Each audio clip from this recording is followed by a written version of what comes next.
제10회 약사별공을 시작하도록 하겠습니다. 반갑습니다. 반갑습니다. 저희들이 일반적으로 그 약사별공을 할 때 그 기후 변화 중에서 비가 오는 적이 상당히 좀 많았었던 것 같아요. 그러니까 맞아요. 날씨도 예. 뜨거울 때도 좀 있었었고 비가 올 때도 많았었는데 오늘도 태풍이 올라온다고 하죠. 네. 저는 사회를 맡은 스머프 천문호입니다. 안녕하세요. 저는 주경이라고 하는 서완석입니다. 네, 안녕하세요. 송혜진 송입니다. 예, 안녕하세요. 정동만 빠챔입니다. 네, 빠채님은 어떻게 지내셨나요? 요새 어떻게 지내세요? 약국이 바쁘시다고. 요즘 조금 일이 좀 많아가지고요. 네, 정신없이 좀 보내고 있습니다. 네. 네. 일이 좀 잘 됐으면 좋겠고요. 네. 우리 송새님은 어떻게 지내세요?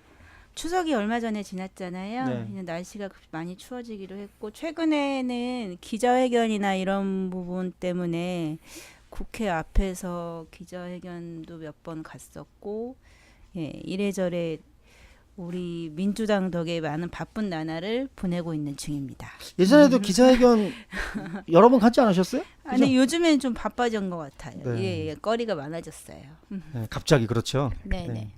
우리 주경 선생님, 쌤은 어떻게 지내셨어요? 예, 저도 약국에서 잘 지내고 있습니다. 특별한 일 없고 네. 모처럼 그 추석 때 한 2, 3일 쉬었습니다. 네, 그렇군요. 자, 그럼 본격적으로 10회 저희 주제로 한번 들어가 보죠. 저희 오늘 얘기해야 될 게 사실은 굉장히 좀 어렵고 하지만 굉장히 중요한 그리고 이미 통과가 된 돼버려죠. 그죠? 얼마 전에. 된 네, 아주 네. 안타깝게도 이미 통과가 되어졌던 규제 프리존 법과 그 연관되어져 있는 얘기를 그 할까 합니다. 이게 그 법 내용이라서 상당히 어렵기는 하지만 좀 그 하나하나 그 사례들 같은 것들을 중심으로 해서 얘기를 좀 그 쉽게 한번 그 풀어가 볼까 합니다. 그래서 우선적으로 그 송생미 그 규제 프리존 법이 어떤 것인가에 대해서 좀 얘기를 해주시고 그날 그 규제 프리존법이 언제 통과됐죠?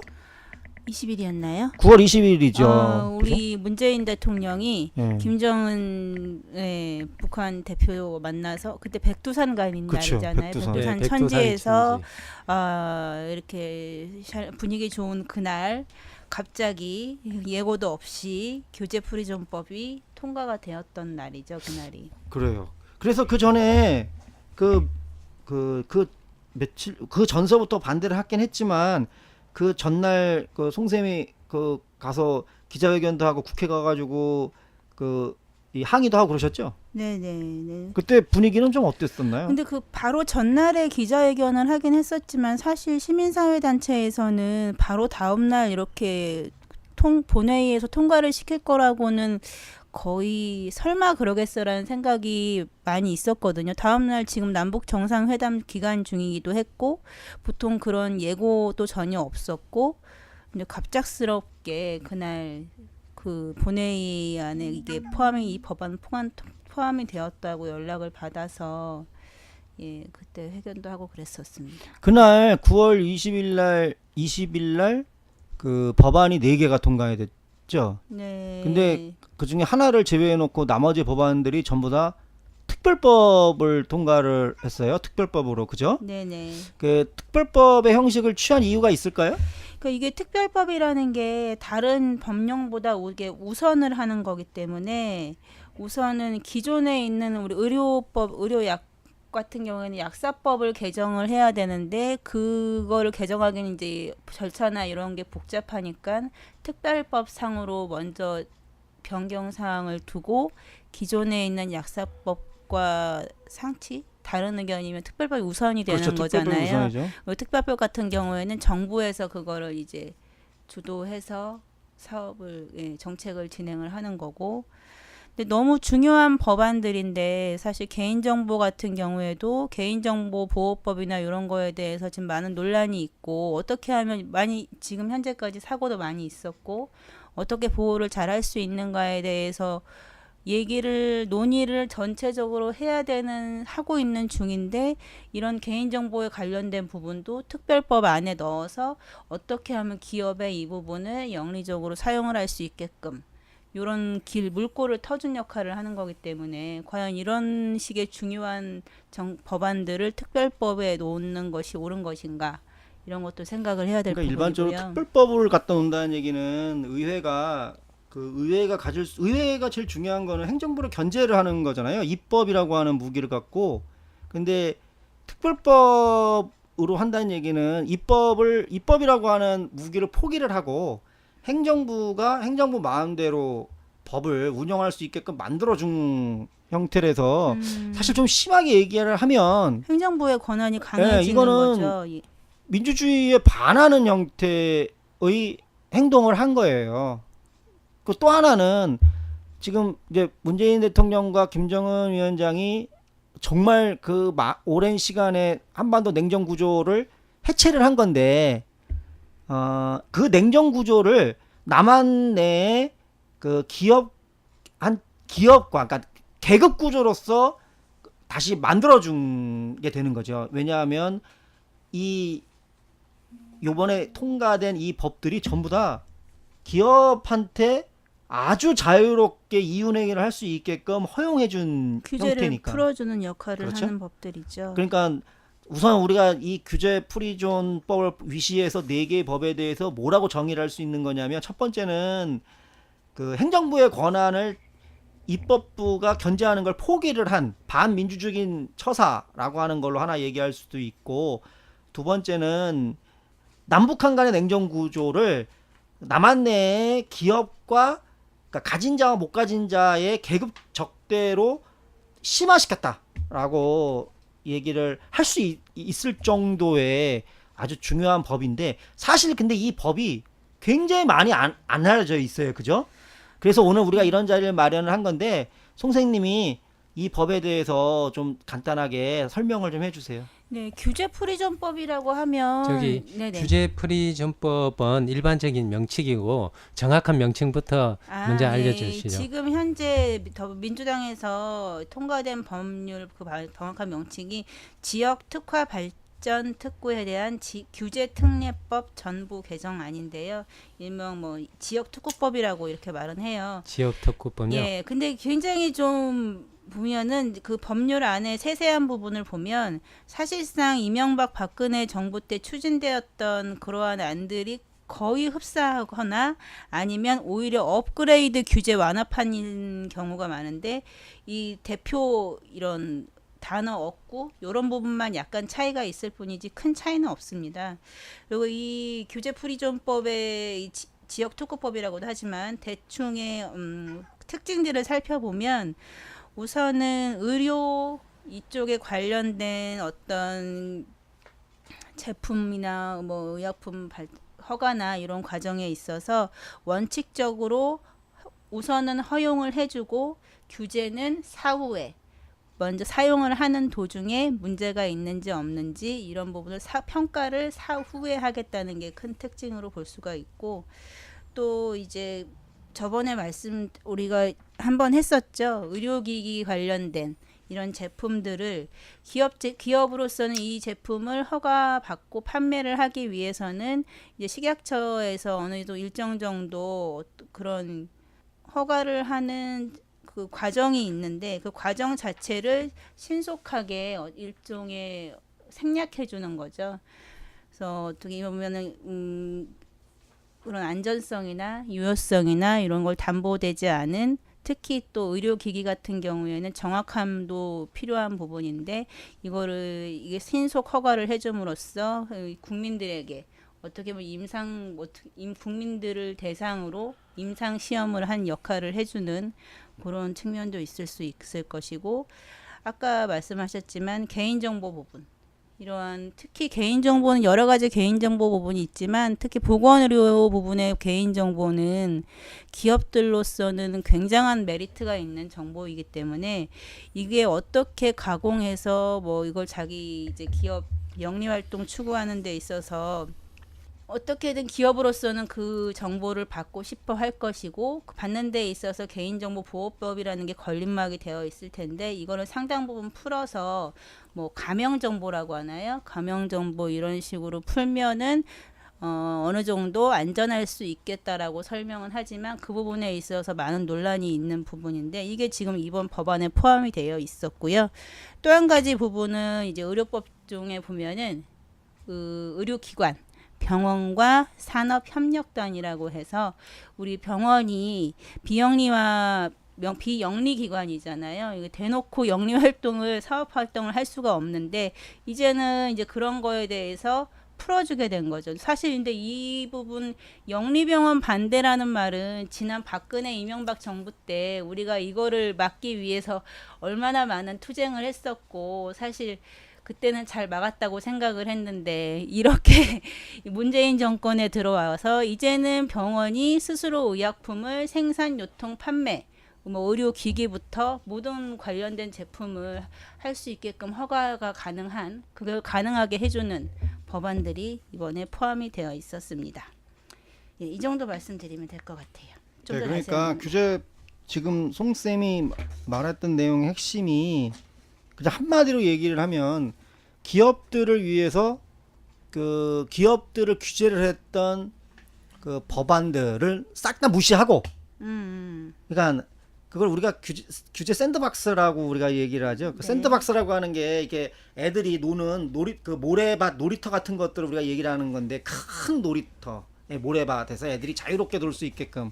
근데 거기서 애들이 아니라 기업들 보고 그 내가 니네들이 규제 때문에 하지 못했던 부분들을 다 풀어줄 테니까 니네들 한번 마음대로 한번 해봐라고 하는 의미가 되어지는 거죠. 그래서 그게 나와 있는 내용이 일단 사용을 해보고 나중에 문제가 되면 규제한다. 이 내용인 거예요. 그죠? 네네. 그 사실은 그게 좀 굉장히 웃긴 게 만약에 우리가 그런 걸 통해서 피해를 받은 게 여러 개 있죠. 첫 지금 번째가 현재도 우선 네? 라돈 침대 그쵸. 벌어지고 있는 게 있고 네. 또 그 가습기도 가습기 있죠. 살균제 그쵸? 때문에 얼마나 수많은 사람이 지금 죽었고 지금 현재 또 종료 뭐 결론이 아니라 진행형이잖아요. 근데 이런 부분에 있어 이런 물건을 제품을 판매하는 기업 스스로에게 안전성 검사를 하게끔 그거를 식약처나 이런 공공기관에서 허가를 해주는 역할을 포기하는 거죠. 일종의. 포기하는 거죠. 그렇죠. 그 기업이 기업 스스로 하는 거죠. 스스로 너네들이 네. 안전성 평가를 해라 이건데 그러니까 기업이 자기가 만든 그 제품에 대해서 그게 그 상품 또는 신기술일 경우에는 그것들을 자기 스스로가 평가를 하는 거예요. 그렇죠. 그러면 어떤 기업이 이거를 자기가 만들어 놓고 문제가 있다라고 얘기하는 기업이 어디 있겠어요.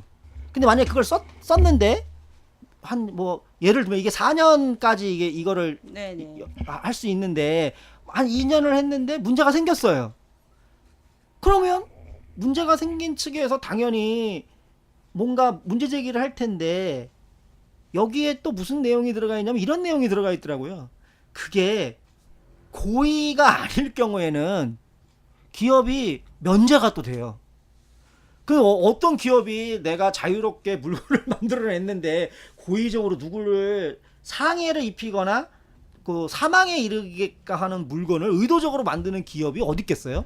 누가 없죠. 또 그렇게 했다고 말을 하겠어요? 그러니까 그러면 궁극적으로는 무슨 얘기가 되는 거냐면 기업이 뭘 하다가 문제가 생기면 아니야 그건 고의가 아니었어라고 하는 말 한마디로 기업은 면제가 되는 거고 그럼 그 다음에 상해를 입거나 정말 그 불행하게 사망을 하는 경우는 그럼 누가 책임을 질 거냐라고 하는 거에 있어서 책임질 수 있는 사람이 없다는 거예요.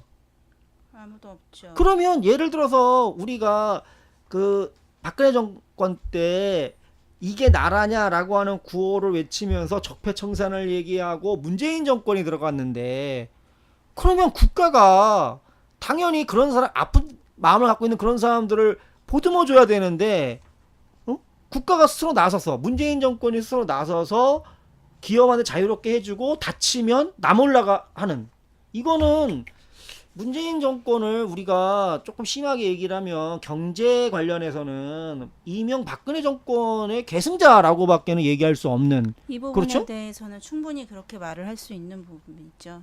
그 이런 중요한 법안이 그 소위 말해서 이 정권 하에서도 무슨 일 때문인지 사실은 언론에 많은 전파를 타지를 않았어요. 그죠? 그렇죠. 그러니까 사람들이 이거에 대해서 잘 몰라요. 실제로 놓고 보면 이게 굉장히 중요한 문제인 것 같은데 굉장히 그 참 답답한 얘기이기도 하죠.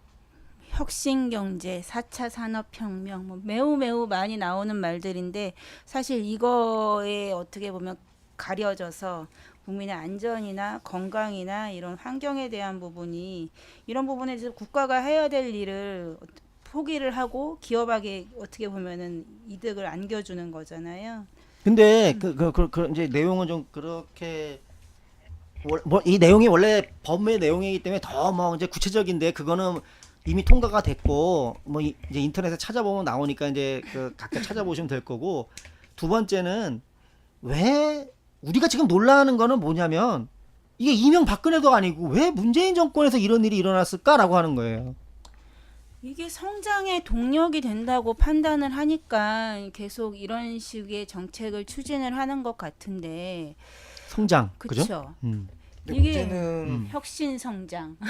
문제는 그 성장의 동력이란 얘기를 이명박근혜 때도 똑같은 논리로서 얘기를 한 창조경제라고 걸로 했죠. 기억을 나거든요. 그렇죠. 그때는 뭐 창조 경제라고 해서 그 지금의 제조업 중심의 한국 경제가 이제 더 이상 성장하기가 어려우니 이것들이 이제 새로운 먹거리를 만들어서 창출을 해내서 거기서 이제 우리의 앞으로의 뭐 몇십 년의 산업의 먹거리를 좀 만들어 보자라고 했던 추진했던 법안이 이 내용이었던 거잖아요. 네, 그게 최순실한테 다 그게 들어간 거죠.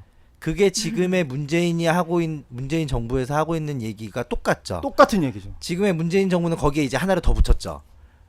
이것도 이명박근혜 때문인데 이명박근혜 때 저금리로 무리하게 많이 푼 돈이 다 부동산에 몰려서 사람들이 집값이 올라가고 먹고 살기가 힘드니 이 돈을 산업으로 끌어들여야 되는데 그러니까는 규제를 더 풀어서 부동산에 몰린 돈을 산업으로 선순환시키자라는 논리를 하나 더 만들었죠. 네, 그런 그래서 것도 국민들이 있죠. 거기에 대해서 더 그것의 본질을 파악하기 어렵게 더 한 번 더 포장을 한 어떻게 보면 더 교묘하게 논리를 더 많이 만들어내고 있고 그렇죠. 사실은 이게 이미 일본에서는 2003년도 때 네, 했다가 했던 실패했죠. 제도예요. 일본 같은 경우는 우리나라처럼 이렇게 각 지자체별로 두 군데 뭐 이 정도가 아니고 이보다도 훨씬 더 많은 수준의 거의 한 1180여 개로 제가 알고 있는데 그 지자체별로 이제 규제를 이제 풀어서 그것들을 이제 시범 사업을 해봐서 이런 것들 이제 계속 시도를 했는데 그걸 10년 동안 했는데 안 된 거잖아요. 안 된 거죠. 그거를 그대로 따온 게 사실 지금의 규제풀이존법인데 사실 대선 때 김상조 지금 공정거래위원장이 어떤 말을 했었냐면 규제풀이존을 하는 거는 자원의 낭비다.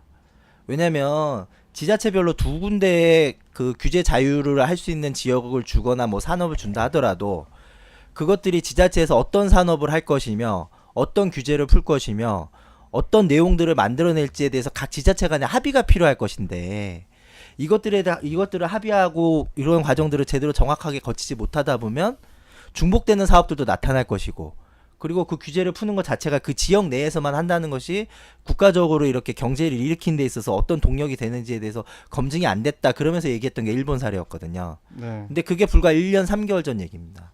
그게 그대로 반대로 얘기를 하고 있죠. 근데 그거를 지금. 다시 그대로 반대로 문재인 정부에서 다시 얘기하고 있다는 것이 우리가 지금 저는 지금 이해할 잘 수 없는 예, 거죠. 이해가 되게 안 되는 부분이에요. 과연 이게 일- 동력으로 삼을 부분이 거기밖에 보이지가 않는 것인지 저번에 우리가 이제 얘기했던 바이오 의약품이라든지 의료기기 신의료기기 얘기했던 부분들도 왜 자꾸 이런 쪽으로만 그 특히나 사람의 생명과 그렇죠. 안전을 다루는데 환경, 가장 예. 직결돼 있는 환경 이런 부분들 사실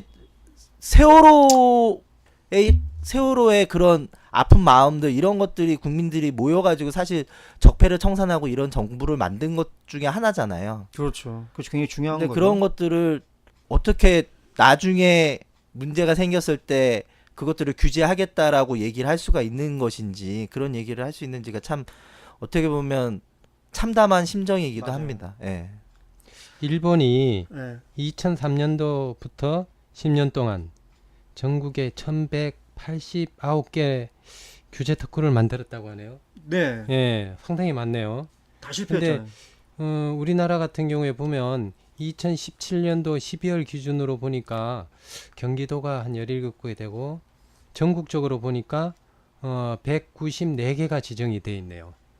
그러니까 이런 지역 특화 발전 특구 여기에서 이제 법률안이 특별법이 이제 개정이 돼서 통과가 되면 그러니까 사실 이거는 저는 어떤 생각까지 드냐면 이거는 정치적인 목적이다.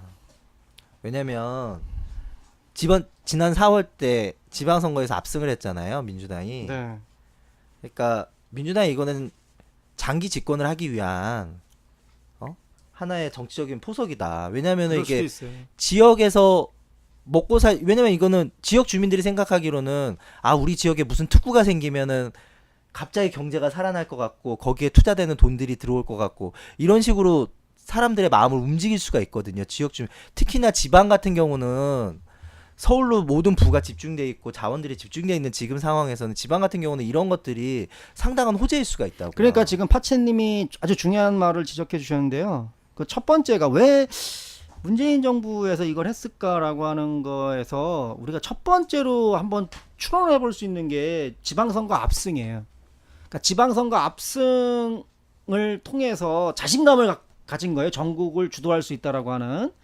지금 그런 그 압승을 한 상태에서 아까 그 자금을 우리 일본이 실패를 했는데 우리도 실패할 수밖에 실패를 할 거라고 그 당시 얘기했었던 가장 큰 이유가 우리는 지방자치를 하지만 사실은 무늬만 지방자치인 게 굉장히 많아요. 왜냐하면 예산을 전부 다 중앙에서 갖고 있기 때문에. 그럼 이게 그렇죠. 돈이 들어와야 되잖아요. 그렇죠. 근데 중앙에서 돈을 안 주면 될 수가 없잖아요. 그러니까 실패를 한 건데 지금 압승을 해갖고 중앙에서 돈을 이게 지역으로 줄 수 있다라고 하는 그 자신감이 하나 생긴 부분들이 하나 있는 것 같아요. 그러니까 그래서 그거를 통해서 그 지역에 아까 얘기했던 이게 그 돈이 돌면 그러니까 막 성장을 하기 시작을 할 테니까 그거를 통해서 지역 내에서 어떤 그 여론이라고 하는 부분들을 민주당한테 유리하게 하면 앞으로도 뭐 2년 뒤에 선거 있고 계속 하니까 그 선거라고 하는 부분 정치적인 부분에 있어서의 그런 그 의도라고 하는 부분들이 분명히 있었죠. 만약에 거꾸로 지방선거에서 더불어민주당이 지금처럼 압승을 하지 못했다 그런다면 그러니까 이거 안 된 거죠. 이거 웃긴 게 뭐냐면 그러면은 지금의 도지사들이 자한당이면 안 하는 거죠. 안 할 거예요. 그러면 이거를 안 주겠다면은 전형적인 내로남불. 이거는 완전히 그러니까 이거 이명박근혜 때 그거잖아요. 이명박근혜 때 자기네들이 반대했던 법안 논리를 그대로 뒤집어 갖고 지금 그러니까 찬성해서 통과를 시키는 지금 거니까. 지방 정부 뭐 도지사든 시장이든 뭐 지방 정부를 이제 자기네 민주당이 잡았으니까 예. 이제 중앙 정부도 민주당이 잡았으니까 이제 이걸 하자는 얘긴데 그러니까 자기 믿어달라는 얘기예요. 그러니까 우리가 그 적폐를 청산하자고 하는 당이고 그 지금 문재인 대통령이 지지율이 상당히 높고 그러니까 이게 무슨 얘기냐면 이게 정치적으로 그러니까 이 정책이 효과가 있냐 없냐를 냉정하게 따져서 해야 되는데 한편으로 놓고 보면 내가 자한당보다는 깨끗하니까 나를 믿어줘. 내가 한번 잘해볼게. 라고 하는 어떻게 보면 굉장히 순진한 거죠. 이게 순진한 내용이에요. 그러니까. 그러면 100번 양보해서 한번 이런 거 한번 알아볼까요? 그러면은 내가 하는 거는 낫다. 내가 하는 게 이명박근혜보다 하는 것보다는 훨씬 더 선의에 의해서 하는 것이라는 입장에서 바라봤었을 때 그러면은 과연 그 규제 프리존 법을 이명박근혜의 뭐 핵심적인 내용은 가져왔을지 모르겠지만 과연 그것들이 안전장치들은 많이 만들어놨는지 다 풀었다니까요. 이 부분이 좀 궁금하긴 하거든요. 그걸 다 안전장치를 풀어놨지. 푸는 게 이 법안에 아니 그러니까- 안전장치를 푸는 게 법인데요. 안전장치가 어디 있겠어요? 그러니까요. 어떤 분들은 보면은 헌법에 있는 국민이 추구할 행복 추구권이라든지 이런 부분들을 그 규제 프리존에서는 기업을 위한 특례로 되면서 이 국민의 어떤 인권도 제한할 수 있는 그런 게 될 수 있기 때문에 그렇죠. 헌법 위반 헌법 위반이 소지도 이렇게도 있어요. 제기를 하는 경우도 많아요. 아까 얘기했던 것처럼 특례법이라고 하는 걸로 계속 규제를 풀어가기 때문에 헌법 위반일 가능성도 있고요. 그래서 하여튼 정치적으로 놓고 보면 아까 얘기했던 것처럼 그 압승을 통한 자만심이 극에 달하는 것 같고, 두 번째로 법률적으로 놓고 봐도 위헌적 소지가 상당히 많다. 특례법을 네. 남발하고 있다라고 하는 게 있고, 이제 세 번째로 놓고 보면 경제적인 부분들로 우리가 한번 생각을 해볼 필요가 있어요. 그러니까 뭐 어떤 거냐면 지금 문재인 정부의 핵심 저기가 소득주도 성장이잖아요.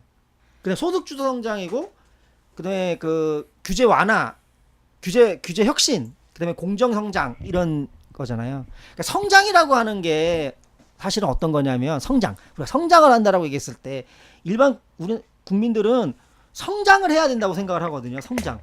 근데 저도 그런 부분을 계속 생각을 해보면 단순히 그런 통계 수치상에서의 국민 총생산, 뭐 GDP 수치가 는다고 해서 과연 우리 국민들이 일반 사람들이 살기 편해졌나 느끼는 것과 사실 성장이 안 한 적은 없었잖아요. 그렇죠. 항상 성장은 하고 있는데 다만 그 성장률이 둔화가 됐나 뭐 약간 높아졌나 그 차이긴 하지만 항상 성장은 하고 있었지만 일반적인 우리 국민들의 생활의 삶의 질은 나날이 떨어지고 있는 게 결국 문제라는 거는 이 분배의 문제인 거잖아요. 성장을 하고 있지만 그 성장의 파이는 모두 가진 자들이 다 갖고 가는 것이고 대부분의 없는 자들은 그걸 누리지 못하기 때문에 성장의 득을 전혀 볼 수 없는 상황인데 과연 이런 법안들이 통과가 돼서 기업에게 어떤 뭐 스스로는 뭐 일자리를 주고 기업이 성장을 하고 뭐 한다든지 이런 것들이 과연 국민들에게 혜택이 돌아갈 수 있는 그런 여지가 있는 것인가? 그러니까 그거를 한번 예. 우리가 한번 하나씩 한번 따져볼 필요가 있어요. 그러니까 어떤 거냐면 지금 우리나라 그 전체 예산이 한 1,700조 정도 되거든요. 네. 네. 그러면 전체 예산이 아니고 국가 국가 총 예산이. GDP. 그 GDP가 예산이라 GDP가 1,700조 정도 되거든요. 근데 그 1,700조인데 그렇게 될 거예요. 근데 그 GDP가 예, 맞네요. 예. 근데 그 GDP라고 하는 건 뭐냐면 결국 그거잖아요. 총 노동 시간인 거잖아요. 그러니까 우리가 노동을 해서 그 부가가치를 생산한 거니까 노동을 안 하면 그런 게 없는 거니까. 그러면 예를 들면 0% 성장을 하면 어떻게 되는 거죠? 그래도 1,700조가 만들어지는 거예요. 그렇죠.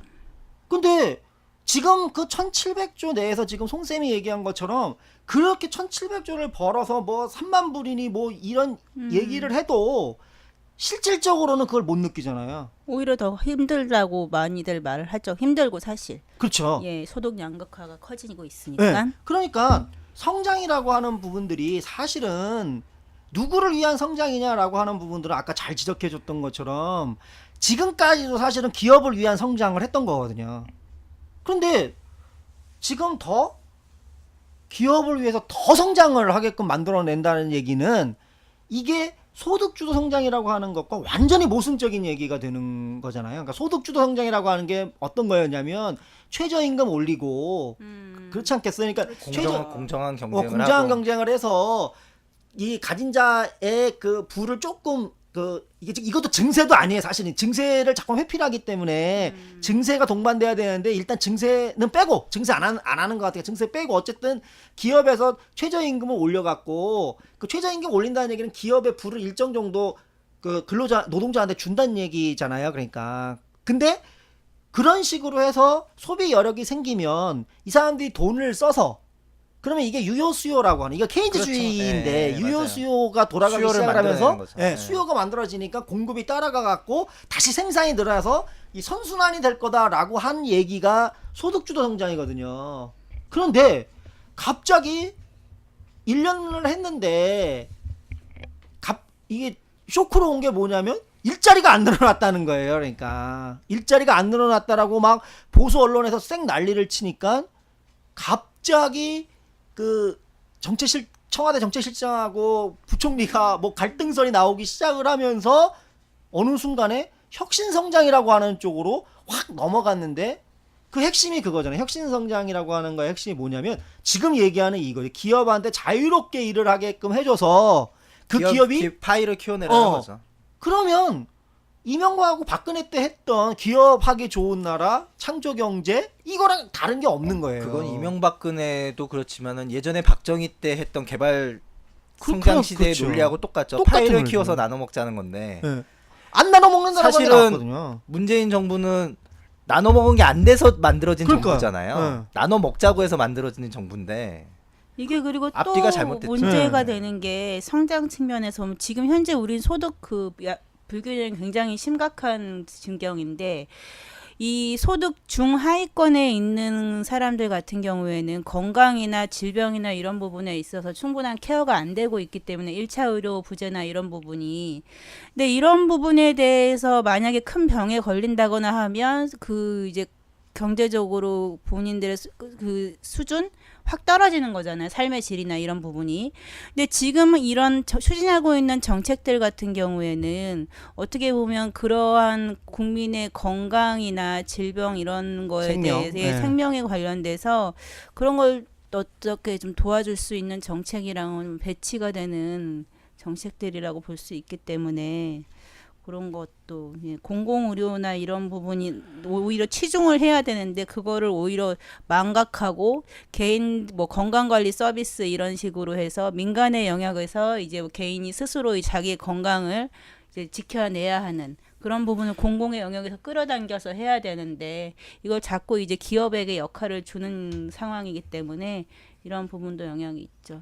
소득 양극화가 더 벌어질 수도 있는 이런 정책들이라고 보여집니다. 그러니까 자꾸 자신들이 그러니까 민주당이 예전에 했던 말들을 자가당착인 거예요. 자꾸 그러니까. 모순에 빠지고 있는 그러니까요. 거예요. 예. 그러니까 예를 들어서 개인 정보를 자유롭게 기업들이 쓸 수 있게 물론 이제 비식별화를 한다고는 하지만 비식별화를 최소한 10개 정도 모아놓으면 특정인으로 지정이 가능하잖아요. 네. 아무리 비식별화를 하더라도 그 정보 자체의 특이성 때문에 뭐 개개로 보면야 이제 비식별화가 돼 있겠지만 그거 이제 합쳐놓으면 이게 누군가인지 알 수 있게 되는 거죠. 근데 사실은 그 개인 정보를 되게 까다롭게 만들었던 게 이명박근혜 때 민주당에서 내놓은 법안들이거든요. 근데 그거를 지금 다시 또 그렇게 해놓은 거고, 그리고 개인 정보를 그렇게 까다롭게 만들었던 것들이 어떻게 보면은 계속적으로 은행에서 사고가 터지고, 뭐 아니면은 병원이나 이런 데서 개인의 그 건강 정보들이 새 나가가지고 그런 것들이 개인의 인권에 문제가 되고 해가지고 강화시켰던 법인데 그걸 다시 또 이렇게 푼다는 거는 저는 정말 그 계속 좀 그간의 한 10몇 년의 세월을 쭉 지켜봤던 사람으로서는 테이프가 거꾸로 돌아간 거예요. 이해가 할 수가 없어요.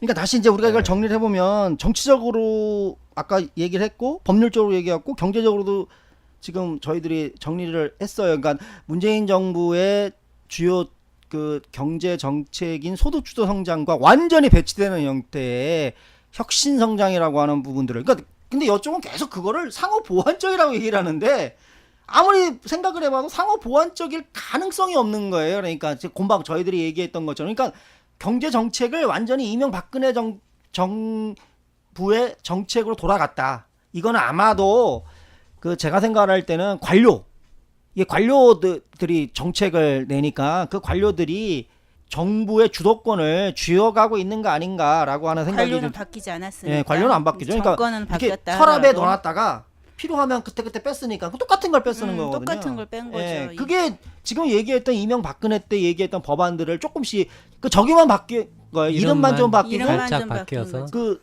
더군다나 더 재밌는 거는 뭐냐면 그 인터넷은행 은산분리 그거 완화할 때 자기 자당 더불어민주당 국회의원들 자기네 당이 반대를 하니까 그 당 반대하는 의원 빼고 자한당하고 가가지고 손잡고 그거를 통과를 시킨 거거든요. 그게 놀라운 그러니까 정치적인- 도대체 그래서 저는 요새 막 김성태하고 그 누구예요 그 홍윤표인가 그 원내 대표 예. 둘이 막 싸우잖아요. 그리고 막 저녁에 또 술 먹고 그런다는데 난 저 사람들 막 싸우는 거 보면 저게 무슨 개그를 하고 있나 쇼를 하고 있구만 이런 생각밖에 사실 안 들거든요. 초록은 동생이니까. 그래서 그런 정도로 저희들이 그 한번 왜 민주당 문재인 정권에서 이런 일이 벌어지는가라고 하는 것들을 좀 간략하게 그 한번 짚어봤고요. 그 다음에는 이렇게 이제 이게 저희가 됐으니까 우리 보건의료 쪽의 내용들을 좀 구체적으로 한번 어떻게 변화해서 어떠한 일이 발생할 것인가라고 하는 부분들을 한번 얘기를 해볼까 있을까요? 그러니까 우리가 이제 좀 대표적으로 어떤 거를 우리 저희들이 얘기를 할 수 있냐면 요새 계속 얘기 나오는 게 뭐냐면 개인정보 보호거든요. 이게 그렇죠. 이게 왜 그러냐면 보험사에서 아주 개인정보 보호라고 개인정보라고 하는 게 마지막 남은 이익을 창출할 수 있는 부분이에요. 사실은 더군다나 건강정보라고 하는 게 지금처럼 IT가 발달하면서 사물 그러니까요. 인터넷이랑 같이 연결이 되고 예. 또 스마트폰이나 이런 웨어러블 기기들이 점점 발달하면서 개인정보가 같이 들어가게 되면 그건 엄청나게 폭발적인 것 같아요. 그래서 네. 지금 우리가 두 가지 기사가 있어. 네이버가 이 건강정보 관련 회사를 만드는 거 하나 있고 또 하나가 카카오하고 네, 아산병원이 현대 있잖아요. 네. 현대중공업 지주회사랑 카카오랑 아산병원. 네. 근데 이 제일 재밌는 건 뭐냐면 현대중공업 지주회사는 있잖아요. 이게 중공업 회사예요. 중공업 회사. 저도 예.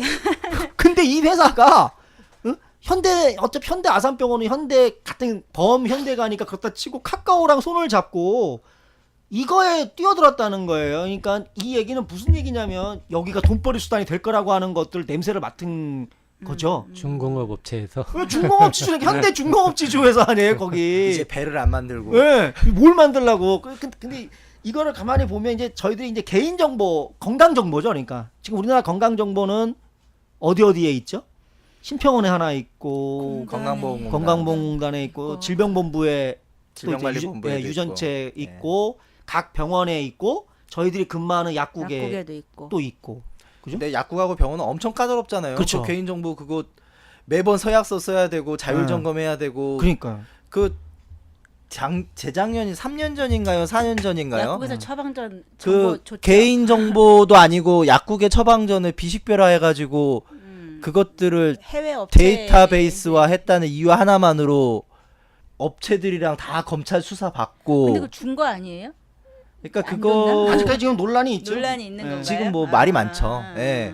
근데 그런 정도까지 되게 압박을 가하고 있고 처벌도 받고 수위도 되게 높고 그러니까 말단에 있는 예. 업체들은 저희가 규제를 엄청 많이 아시겠지만 규제를 직원들 바뀔 때마다 보안서약서 그러니까요. 계속 받잖아요. 예. 그러니까 요거를 조금 저희들이 한번 정리를 해보면 예를 들면 파채님 그다음에 정동만 그래서 뭐 그 정동만님의 생년월일이 있고 그다음에 그 지금 판교 사시니까 판교에 살고 애 아빠고 그다음에 약국 그 구로 1번 약국을 하고 있고 이게 개인 정보죠.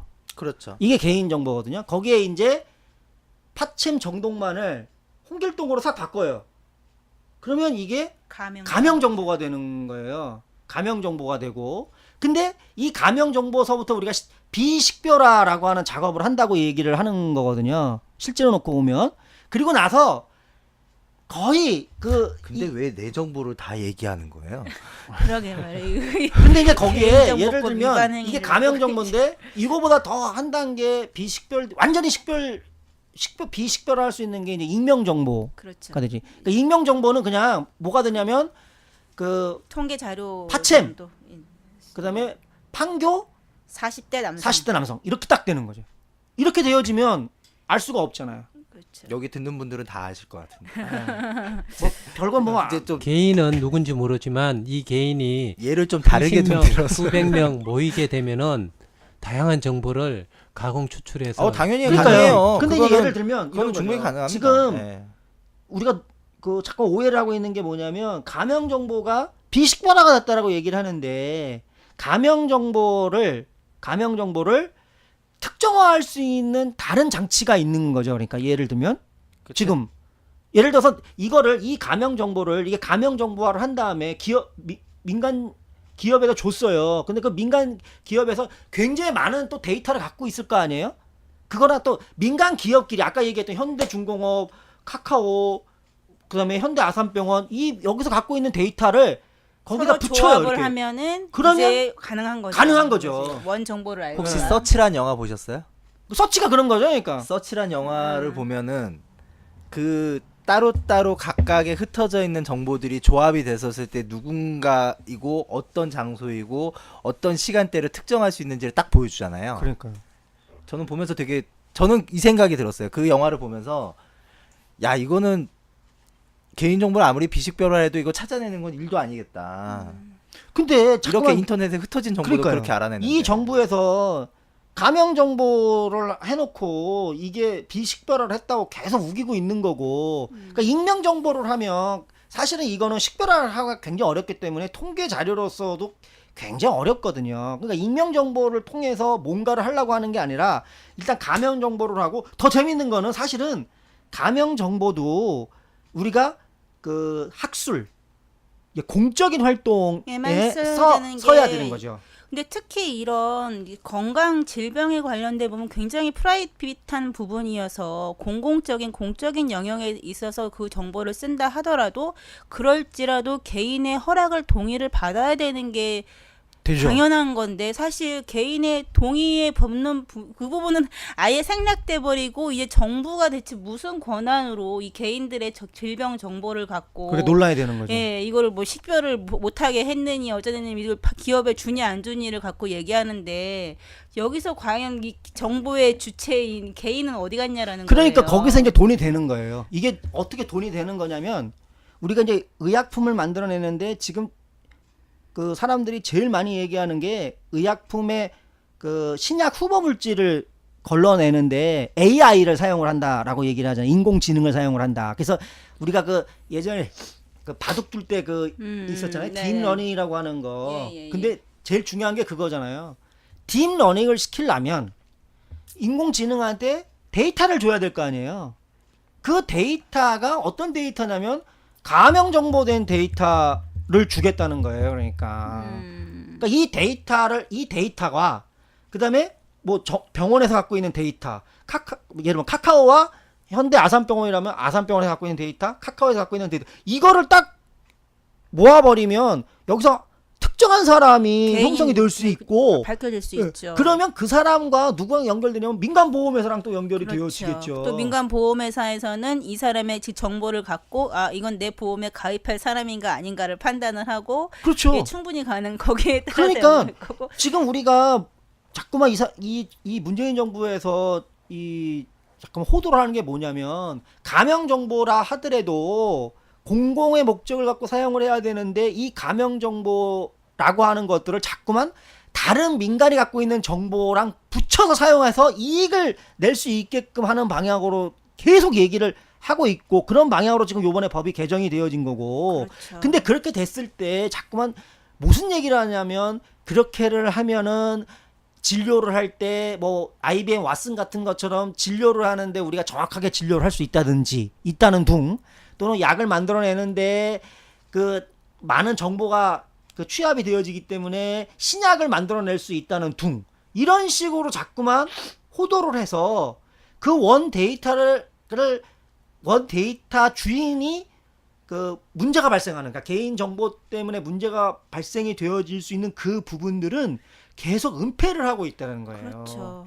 그 기업이 어떤 신약을 만들 경우에 개인 정보가 필요하면 개인한테 동의를 받아서 그 정보들을 취합을 해서 의약품을 만들면 되는 건데 이런 부분을 정부에서 손 걷어붙이고 나서서 그런 그 절차를 생략시켜 주는 거잖아요. 그러니까요. 정보를 갖다 주는 거고 것인 거고 결과적으로는 정작 약국이나 병원에서 필요할 때 환자들의 개인 정보는 항상 동의를 구하라고 하면서 사실 상담할 때 되게 까다롭잖아요. 까다롭죠. 환자들한테 뭐 일일이 뭐 이 정보 사용에 동의하시겠습니까? 안 하시겠습니까? 이런 것 특히나 약국에서 예전에 진행을 했던 셀프 서울시에서 약국, 했던 셀프 지금도 약국을 그렇죠. 보면 그게 제일 힘든 게 그거잖아요. 네, 사실 환자들한테 이게 사실 환자들을 위해서 이게 직접적으로 상담에 필요한 여러 가지의 얘기를 하기 위해서 이 정보를 쓰겠다라는 것들 미리 동의를 받고 시작을 해야 되니까 사실 사람들한테 그게 되게 거부감이 느껴지는 그렇죠. 부분이거든요. 근데 일선 현장에서 직접적으로 사람들의 건강을 책임지고 있는 약사 선생님들이나 의사 선생님들은 그런 데에 대해서 규제를 받고 있고 오히려 그 사람들의 건강을 더 올리기보다는 이것들을 어떻게 하면 이익의 수단으로 생각하려고 하는 기업들한테는 풀어주고 그러니까요. 이게 좀 문제가 있는 거죠. 문제가 있는 게 네. 아니라 이거는 네. 완전히 하는 거죠. 거꾸로 돼 있는 거예요. 이게 지금 그러면 굳이 우리가 민주정부가 필요가 없는 거예요. 이런 식으로 계속 가면 그냥 그 정경련이 그러니까 그 청와대에 들어가서 그냥 정치를 하면 되는 거예요. 그러니까 이게 지금 그런 수순까지 지금 와 있는 형태가 되어져 있는 거죠. 뭐 주경 쌤 뭐 할 얘기 뭐 있어요? 이게 그래서 사실은 이 AI 그다음에 개인 정보 그 AI 혁신 신약을 만들든지 보험회사의 그 보험 자료라든지 그다음에 병원에서 뭐 IBM 같은 왓슨 이런 진단 그 인공지능을 만든다든지 이런 거에 있어서의 기본 자료가 바로 가명화된 개인정보다. 그렇기 때문에 그거를 계속 이런 식으로 그 비식별화를 했다고 얘기를 해도 그게 전부 식별화가 되어 특정화가 되어질 수 있어서 개인들한테는 피해가 가고 거꾸로 기업한테는 그걸로 인해서 막대한 그 이익이 발생하는 이 구조가 바로 이번에 통과가 됐던 4개의 법의 그 내용이지 않을까라고 생각이 들어가는 거죠.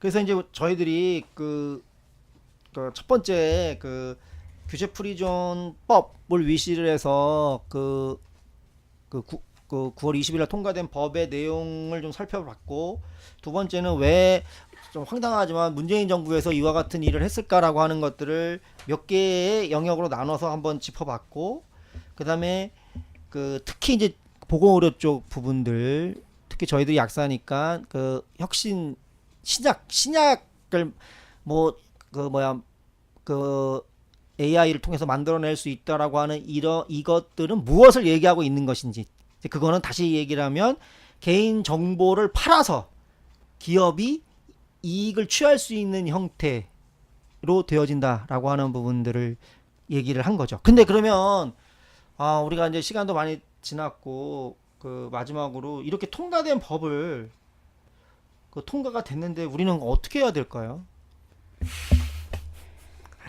어떻게 해야 될까요? 그때 통과될 때 상황을 좀 그때 송 선생님이 그냥 그렇게 통과를 했어요. 국회로 가시지 밤중에. 않으셨어요? 네, 밤중에 통과. 밤중에 몰래 통과를 했고 또 이제 그 사람들 그 네. 항의했던 사람들 3개월 동안 국회에 못 들어오기도 하고 막 그랬더라고요. 네. 그런 것도 있고 막 네. 그런 것 같아요. 이게 아니 무슨 민주국가에서 항의했다고 국회에도 못 들어가게 하고. 그러니까요.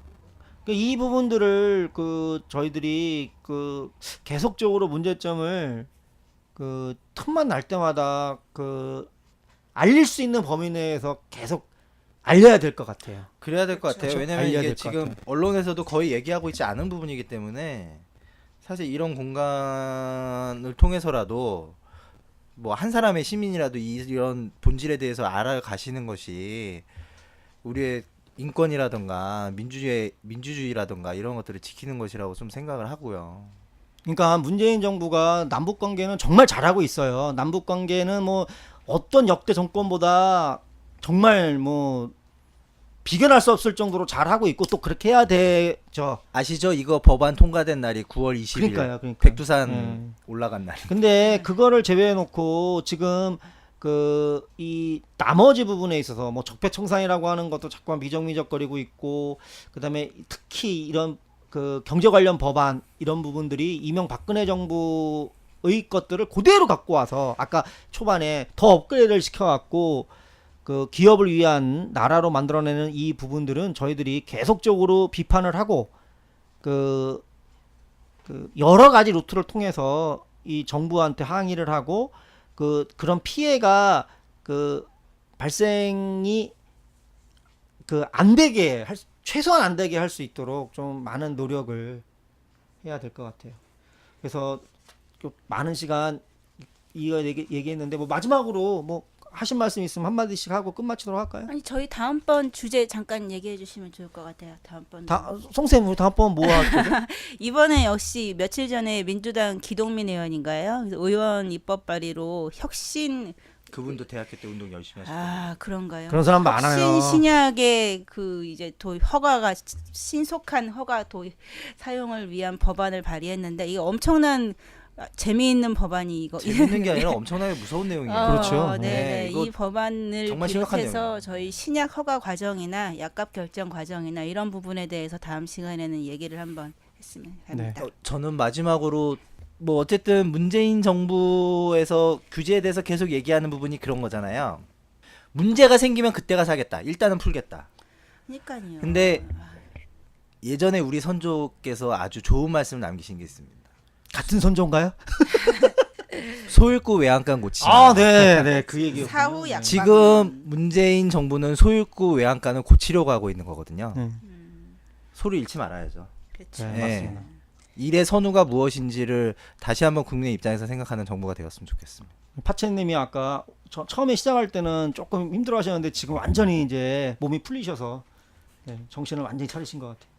주경 선생님 뭐. 예, 앞으로 보니까 추진 방향이 시도별로 전략 산업을 그 뭐 한 개나 두 개씩 선정해서 한다고 하는데 그 지역별로 전략 산업을 선정하는데 거기에 대해서 적극적인 안을 우리의 의견을 내야지 될 것 같아요. 각 해당 지역별로. 해당에서. 예. 네. 네. 좀 장시간 그 규제 프리존에 대해서 말씀해 주시나 고맙고요. 지금 태풍이 막 올라오고 있는데 태풍이 올라올 때는 바람 들고 비도 치지만 태풍이 지나가면 평온해지잖아요.